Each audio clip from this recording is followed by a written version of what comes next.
Plusieurs dizaines de militants des causes sociales ont entamé ce matin une marche de Tel Aviv à Jérusalem. Il y a une dizaine de jours, des contestataires établissaient un petit village de tentes, boulevard Rothschild à Tel Aviv, pour protester contre les coûts du logement. Et parallèlement, de jeunes mères de famille manifestaient contre le surpeuplement dans les crèches.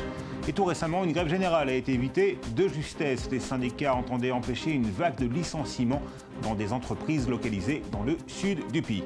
Aucun de ces mouvements n'a véritablement entraîné de vagues de front et l'on est loin, très loin même, des manifestations monstres de l'été 2011. Mais un climat s'est instauré au cours des dernières semaines de la campagne électorale et ce climat n'est pas véritablement favorable au gouvernement sortant et à Benjamin Netanyahou. Pas favorable du tout même.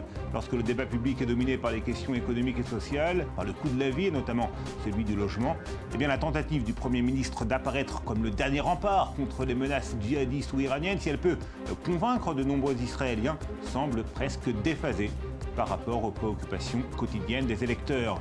Et ce sont bien évidemment les partis mettant ce genre de préoccupations au cœur de leur programme et de leur message qui tirent profit de ce climat, l'Union sioniste, mais aussi les partis centristes dirigés par Yair Lapid et Moshe Kahlon, de formation pouvant séduire ceux que l'on appelle les déçus du Likoud.